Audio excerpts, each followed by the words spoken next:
형소법에다가 대통령에 대해서는 모든 재판을 정지한다. 재판 중지 조항을 넣겠다는 거 아닙니까? 네. 이거는 제가 볼 땐 뭐 굳이 이럴 필요 없잖아요.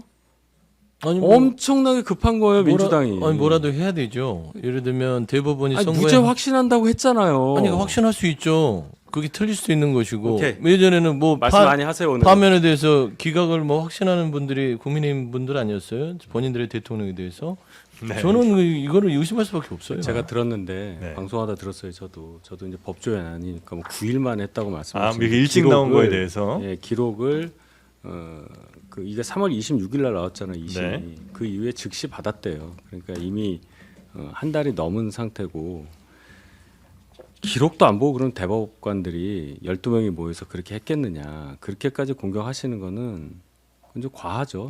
그럼 우리가 재판받는 의미가 없어요.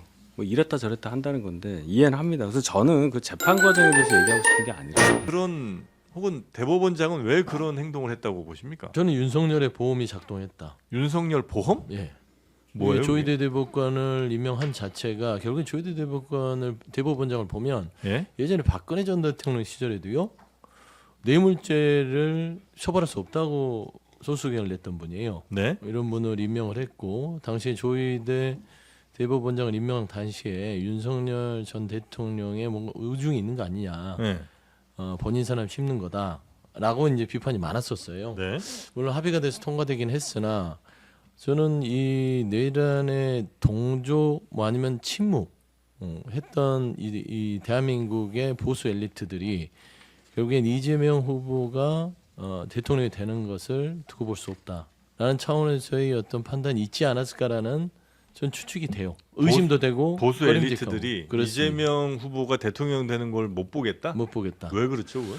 왜냐면 뭐 보수 엘리트 특히 이제 윤석열 전 대통령을 중심으로 한 법률 카르텔들은 네. 이재명 후보가 되면은 개혁 대상이 될 수 있죠.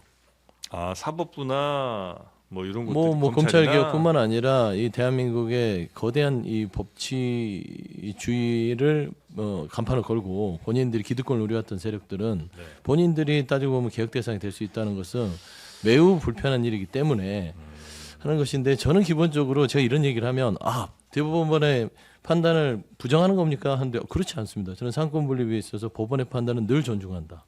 그러니까 어제 있었던 파기환송의 결정은 존중한다. 네. 다만 조희대 대법원장의 행동들은 석연치는 않다. 꺼림직한 부분들이 상당히 많다. 저는 그렇게 보입니다. 네. 우리 윤희석 대변인님. 뭐 그렇게 불만을 가질 수 있어요.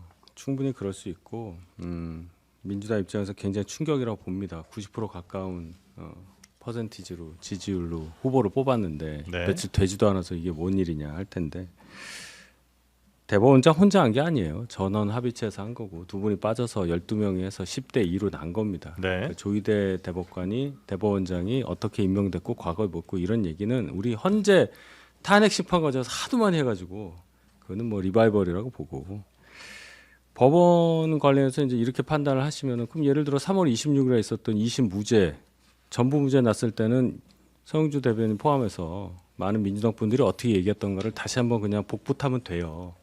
그거가 왜 여기선 또 바뀌었느냐. 판결 내용이 바뀌니까 또 이제 바뀌는 거란 말이에요. 제가 드리고 싶은 얘기는 뭐냐면 3월 26일 날 그러니까 유죄가 났어야 된다. 그래서 이번에 확정이 됐어야 된다. 그런 얘기가 아닙니다. 네. 법원 판결이 나서 이게 유죄 취지 파기환송이기 때문에 바뀔 수가 없어요. 물론 형량이 어떻게 될지는 뭐 모르는 거지만 1심에서 징역 1년까지 나왔기 때문에 네. 거의 재판 진행한다면 재판을 빛의 속도로 한다고 가정했을 때는 피선거권 박탈이 뭐 그렇게 봐야 되겠죠. 박탈이라고. 자, 그럼 이런 상태에서 대선이 치러질 거다. 이재명 대표가 출마를 해서 당선이 된다.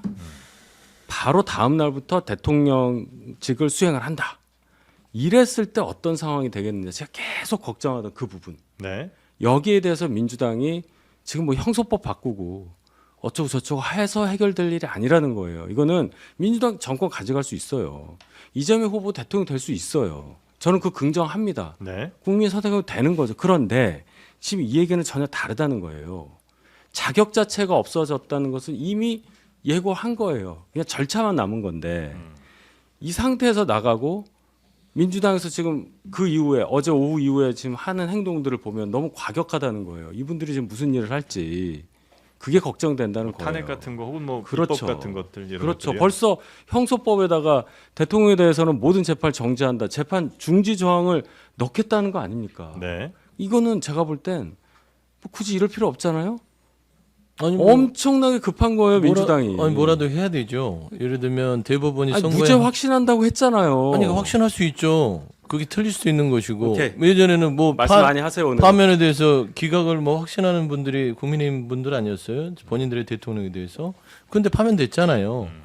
그렇게 얘기를 할 수 있는 것이고 법원의 판단이 있고 이미 그거는 결정이 난 바기 때문에 부정할 수 없고 네. 그러면 대법원이 정치 한복판에 들어와서 정치를 오염시키려고 그러고 헌법에 저는 가치에 있어서 고민했나 싶어요. 헌법의 근원은 법률가들한테 있는 게 아니라 국민한테 있지 않습니까? 헌법은 국민이 가지고 있는 주권을 실현시킬 수 있는 하나의 도구적 가치일 뿐이에요. 수단일 뿐이에요. 네. 근데 법원이 지금 국민의 선택을 30일 정도는 앞둔 상황에서 국민의 선택권을 박탈한 결정을 할 수도 있었던 것이다. 다만 피선거권이 박탈되지는 않았죠. 네. 그러니까 자격이 없다고 하는 것은 그거는 아직은 확정적이지 않고 고법에서 그 부분에 있어서는 피선거 박탈이 나와야만 그런 주장을 하는 것이고 네. 법률적으로도 제3고에 가서 최종 말하자면 확인을 해줘야 피선거권 박탈이 되는 겁니다. 현재로서는 법률적으로 피선거권 박탈이 안 됐기 때문에 후보로 뛸 수 있는 거죠. 그리고 그 이게 84조의 논쟁이 있으니 당 차원에서는 84조를 보완하는 형사소송법의 입법을 추진해 보자라는 것입니다. 거기에 대해서 뭐 이게 무슨 폭거다? 민주당은 할 일을 하는 거다라는 저는 그런 네. 생각이 들어요. 알겠습니다. 아, 국민의 입장 바꾸면 안 그랬을 것 같아요. 그랬을걸요. 자, 거꾸로 이동훈 되면, 네, 거꾸로 되면 어떻게 했을까? 자, 제가 이 얘기 좀 할게요. 네. 법률 해석은 범죄자가 아니라 판검사가 하는 겁니다. 쯧쯧 이재명 대표가 이렇게 얘기를 했단 말이에요. 네. 그럼 지금 자, 이 법관들이 그냥 뭐 누가 임명해서 된 게 아니라 사법시험 봐서 쭉 법관으로서 경력 쌓아서 대법관이 된 사람들인데 네. 이 사람들이 정치에 개입했다 지금 이 말씀을 하시잖아요. 네. 재판이 들어왔으니까 재판을 한 거예요. 정치에 개입했다면 그리고 저희도 예를 들어서 2심 때 3월 26일 제가 뭐 3.16 사태 뭐 이런 얘기 했다가 무죄 나서 뻘쭘했었지만 네. 그럼 그 사람들이 정치에 개입해서 무죄 줬다 제가 그런 얘기 한 적은 없어요. 각각의 진영에서 재판의 결과를 해석하는 데 있어서 입장 차이를 낼 수는 있지만 네. 이것이 뭐 정치에 개입했다. 대법원장이 어땠다. 이렇게 얘기하는 순간 끝없는 근데 그렇게 볼 수 있는 거 아니에요? 예, 우리 최윤경 기자가 좀 더 뭐 네, 나눠서 네. 한번 여쭤보도록 일단 내용을 하죠. 한번 정리를 해보면 네. 대법원의 판단 근거가 1심하고 비슷했잖아요. 그러니까 이제 그동안 해왔던 발언들을 쭉 정리했을 때 2심은 발언 자체를 쪼개서 그 발언 하나하나가 허위사실을 볼 수 있느냐 아니면 의견 표명으로 볼 수 있느냐라고 판단을 해서 이건 의견이다라고 결론을 내렸던 그게 거고 이제 2심이죠. 2심이 그랬고 네. 이 대법원은 어떻게 봤냐면 이게 지금 허위사실 공표다. 이거를 판단할 때는 후보자의 발언이나 이 법원의 관점이 아닌 선거인의 관점에서 해석해야 한다라고 얘기했는데 예를 들면 국민의힘이 김문규와 골프 친 것처럼 사진 공개를 했는데 조작됐다라고 하는 이제 이재명 당시 후보의 발언은 사람들이 들었을 때 선거하는 투표하는 사람들이 들었을 때 이거는 그럼 모른다는 것처럼 들렸는데 실제로 두 사람은 같이 여행을 갔었다. 그러니까 허위 사실이다라는 게 이제 대법원의 판단인 거고. 그러니까 이건 이제 유권자들이 볼 때 그렇게 오인할 수 있다면 그건 이제 유죄다. 네, 그렇게 이야기를 했고 네. 백현동 역시도 이거 의견 표명으로 볼 수 없고 실제 국토부의 압박이 있었다고도 볼 수 없기 때문에 허위 사실이다. 1심과 거의 비슷하게 지금 판단을 한 상황입니다. 네. 대법원이 이제 가장 많이 또 논의했던 것 중에 하나가 표현의 자유, 이 정치적 표현의 자유에 대한 피고인의 주장에 대한 판단이었는데 정치인의 표현의 자유는 중요하지만 선거 과정에서의 허위사실 유포는 유권자의 올바른 판단을 방해하고 민주주의 근간을 훼손할 수 있다. 이렇게 이야기했습니다. 쉽게 말하면 네. 공직 후보자의 표현의 자유는 우리 일반인과 기준이 같을 수 없다라고 본 겁니다. 더 엄격해야 된다는 네, 말이군요. 좀 더 엄격해야 한다라고 이야기를 한 거고요. 네. 이제 가장 논란이 많이 됐던 건 이건 아마 대법원 내부에서도 치열하게 다툰 문제인 것 같아요. 판결문을 보면 이 얘기를 가지고 반대 의견에 또 반대 의견에 보충 의견까지 계속 나왔는데 속도였습니다. 아, 대법원이 전원 네. 합의체로 돌려서 이거를 9일 만에 이제 결론을 내렸을 때 실제 기록을 다 본 것이 맞느냐라는 이제 의문들이 제기됐고 왜 이렇게 속도를 냈느냐 지금까지와 다르게 라는 지적이 있었잖아요. 대법원 어떻게 설명했냐면 1심, 2심에서 2년 6개월이나 걸렸다. 이 절차 지연, 엇갈린 실체 판단으로 법원에 대한 불신과 혼란이 커졌다. 요거를 우리가 빠르게 정리해야 한다라고 주장을 했고요. 실제 이 다수 의견을 보면 그동안 지연된 정의는 정의가 아니다. 우리 헌법과 법률은 신속한 재판을 받을 권리를 보장하고 있다.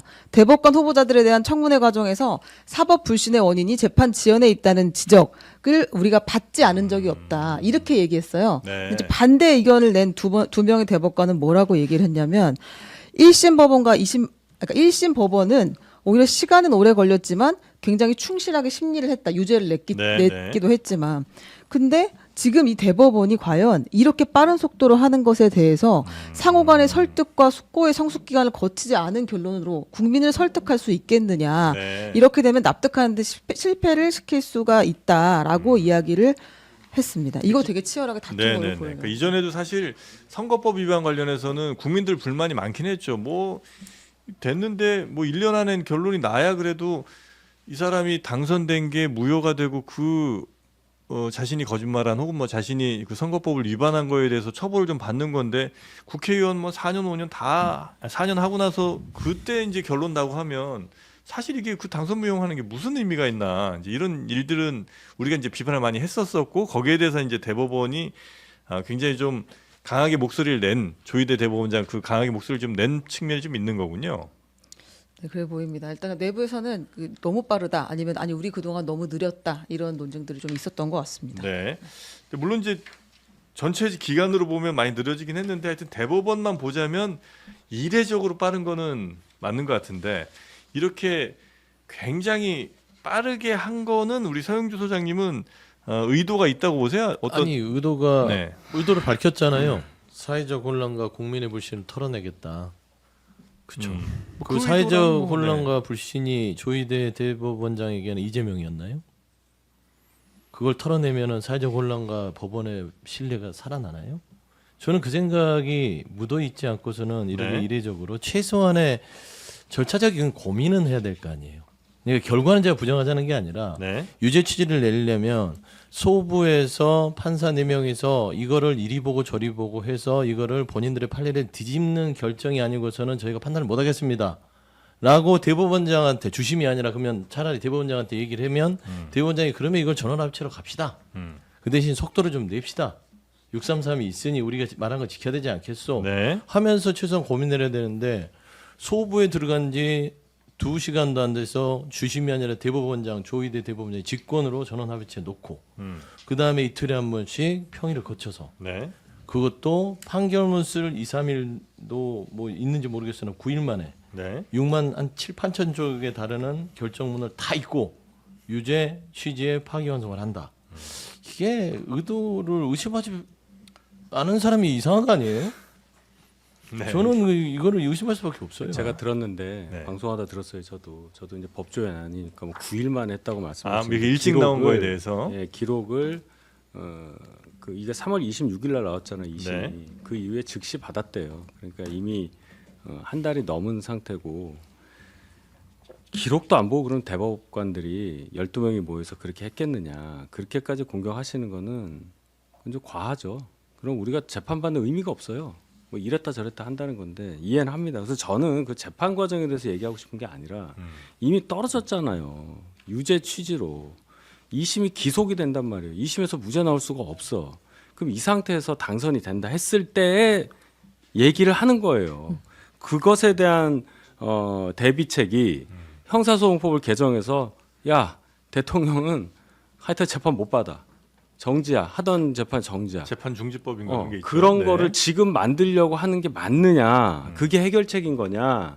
그런 부분에 우리가 얘기를 해야 그래도 장르만 여의도가 의미 있는 방송이 되지. 뒤에 있습니다. 그러니까 제 얘기는 갑니다 거기까지. 예, 네. 그래요. 제가 얘기할 거예요. 그러니까 결론적으로는 뭐 재판이 어땠다, 대법원장이 무슨 의도를 갖고 했다 이런 얘기는 큰 의미 그만 없다. 했으면 좋겠습니다. 알겠습니다. 근데 이제 민주당의 몇몇 의원들의 인식은 그런 것 같아요. 방금 말씀하신 그 부분에 대해서 지금 대법원 혹은 이제 사법 카르텔이라고 아까 뭐 표현하신 네. 뭐 그런 것들이 지금 민주당을 전방위적으로 압박하고 있다. 이재명 대표 압박하고 있으니 그럼 우리가 할 수 있는 방법은 우리가 할 수 있는 건 이런 입법은 어쨌든 힘을 좀 갖고 있으니 입법적으로밖에 할 수 있는 게 없지 않냐 아마 이런 논리인 것 같더라고요. 그러면 법원 판결을 네. 입법으로 해서 뭐 바꾸겠다는 겁니까?